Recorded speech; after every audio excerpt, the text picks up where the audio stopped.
The Bride from the River. This story took place in Japan in 1987, when I was 24 years old and working the night shift at an old paper factory on the outskirts of a quiet town.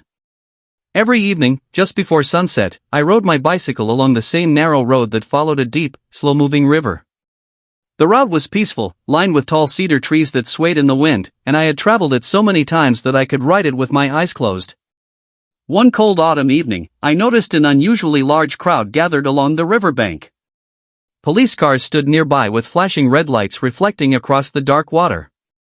Curious, I parked my bicycle and walked over. A young woman had been pulled from the river. The officers believed she had drowned only a short time earlier. Her long black hair clung to her pale face, and her skin had turned an icy blue from the freezing water. Even so, there was something strangely beautiful about her peaceful expression.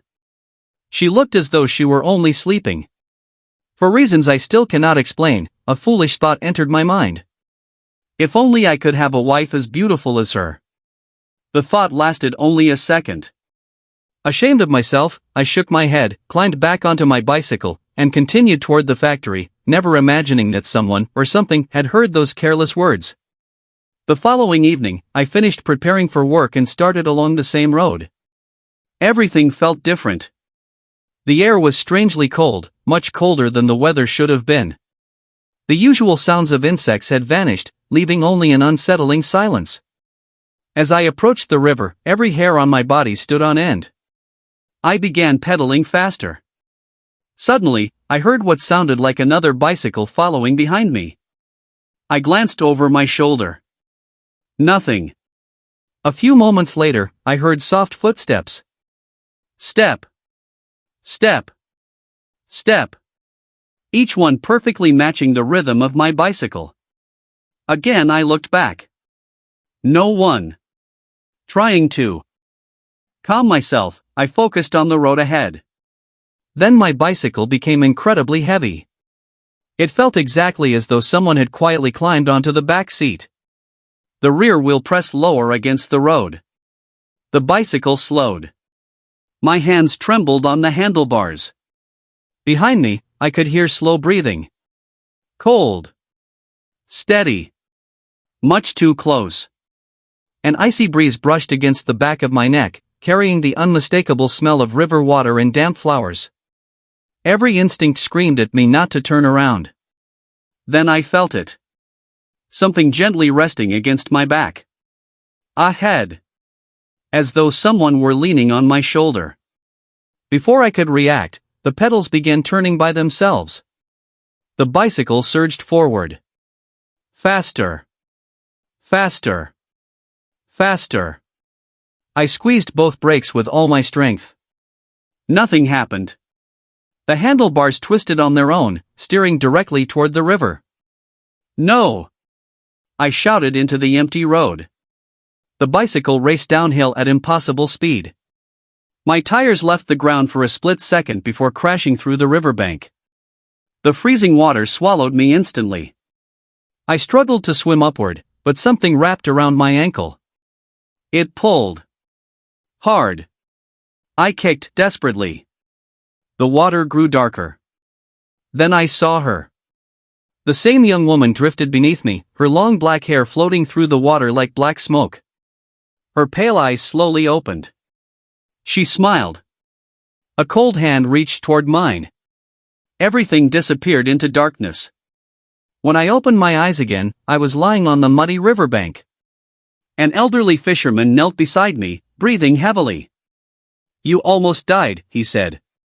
"I was fishing when I saw your bicycle go straight into the river." There was no one else on the road. He helped me sit up. Then his expression suddenly changed.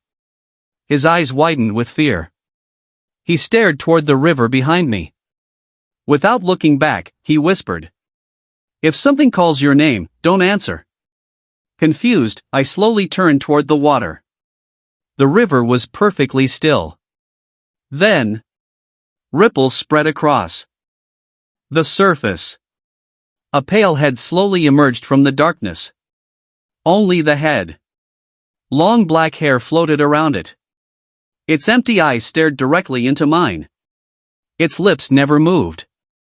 Yet I heard a woman's whisper beside my ear as clearly as if she were standing behind me. "Didn't you say you wanted to marry me?" I spun around. No one. When I looked back toward the river, the head had vanished.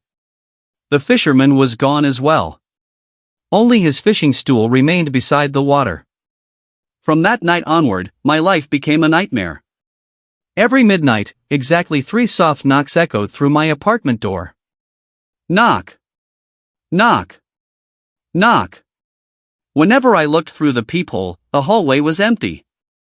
Only a puddle of river water remained outside. I began waking every morning to find wet footprints leading from my front door to my bedroom. Sometimes I would hear someone walking through my apartment after midnight.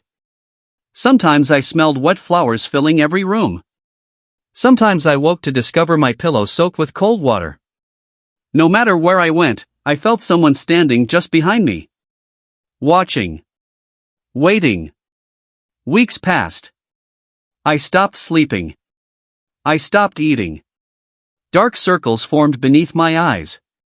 One evening I could no longer endure it. I returned to the river. The same road. The same bridge. The same cold wind. Thick fog rolled across the water until the opposite bank disappeared completely. Then I heard soft footsteps behind me. Step. Step. Step. I didn't turn around. A woman's gentle voice drifted through the mist. "You promised." Another whisper. "I'm waiting." The fog slowly parted.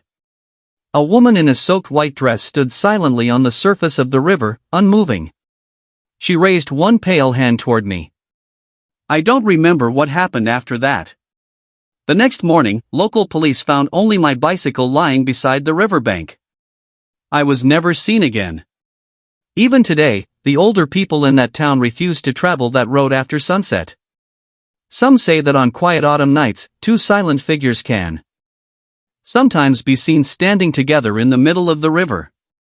One is a young woman dressed in white. The other is a man standing beside her. And if a lonely traveler ever whispers a careless wish near the river, the water may whisper back. Don't forget to like, subscribe, and hit that bell icon so you never miss a twist. Stay tuned to Reddit Tales Times for your daily dose of drama, laughs, and unbelievable stories.